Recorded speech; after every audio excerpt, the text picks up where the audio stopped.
Hey y'all, it's December 27th, 2024.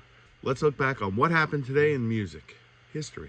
Hey y'all, I'm Kale. I'm a content creator with many varied interests. I started this a couple days ago. See what I could do with it. I'm having fun with it, so I'm going to keep doing it. Got my sticks, my dreads, and I appreciate you sticking around, following me today. Don't forget to like, comment, follow, share, subscribe to the channel, click the notification bell, all the good stuff. Check out my links in the description section, and let's get to it. Yes, I'm still feeling festive from the holidays, so the holiday hat stays. On this day in 1975, Queen scored their first #1 album in the UK with A Night at the Opera. In 1969, Led Zeppelin's album Led Zeppelin 2 went to #1, US certified 12 times platinum by the association that does that. The album is widely considered to be one of the most influential in rock history, and I would agree. In 1975, the band Faces, led by Rod Stewart, officially called it quits. We're done, they all said. They were inducted into the Rock and Roll Hall of Fame in 2012. In 2008, for my Swifties, Taylor Swift began a 7-week run at the Billboard Top 200 with Fearless.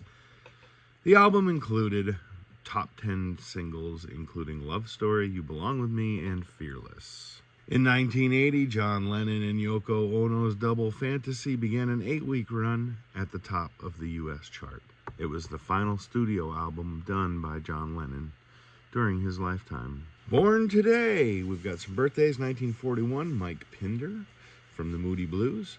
1941, also Les McGuire from Jerry and the Peacemakers. 1944, Mick Jones from Foreigner. 1948, Larry Byram from Steppenwolf, Magic Carpet Ride.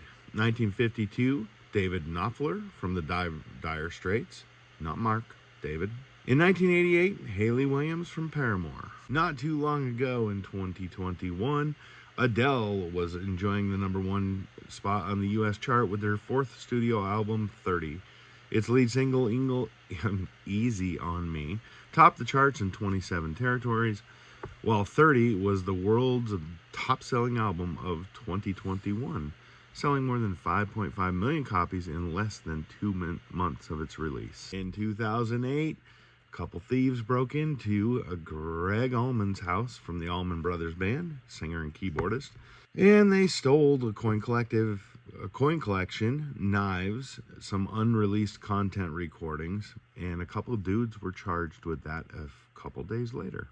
So they didn't get far. On this day in 1999, Mr. Diddy made the news, as with his girlfriend at the time, Jennifer Lopez. They were both arrested after a gun was found in their car as they left a Manhattan nightclub. Police were also investigating a shooting in the club. 1989, a former chef at Chuck Berry's restaurant started some court proceedings against Mr. Berry, alleging that he had installed some secretive cameras in the ladies' restrooms and claiming that those recordings were used for improper sexual fetishes.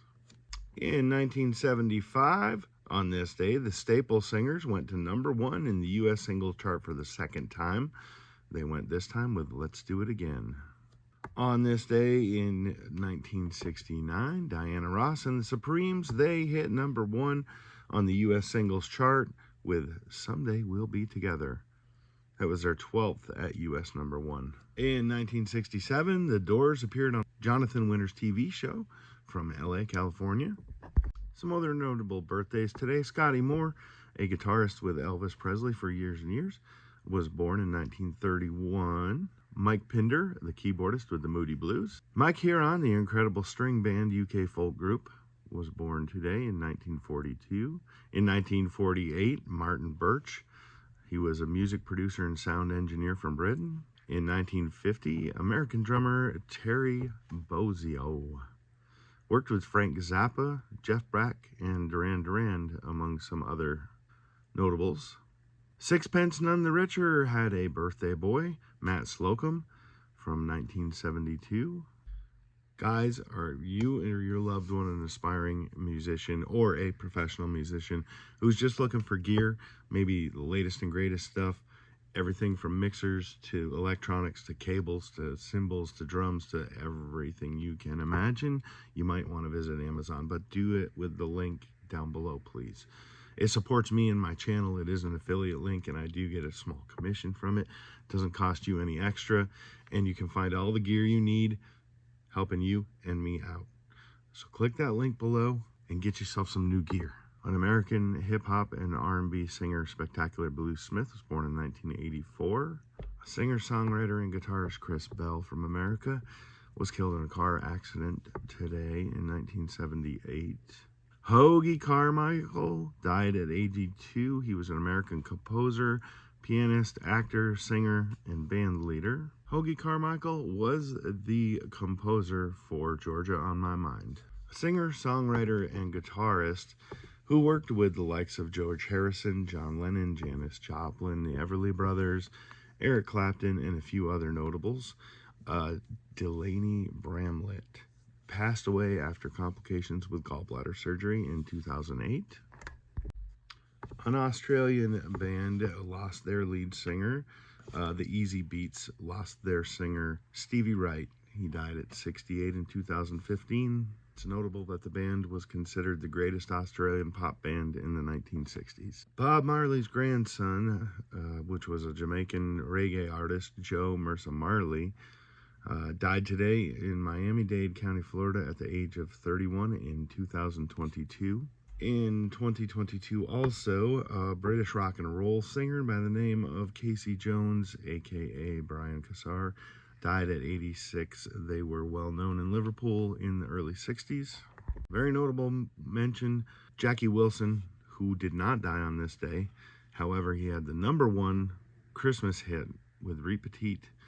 That 1957 song surged thanks to its use in a commercial for some jeans, and it helped Berry Gordy found Motown Records, which is pretty cool. Other cool things in music news, Nelly and Ashanti got married today in 2023 and kept it a secret. In 2014, Alicia Keys gave birth to her second son.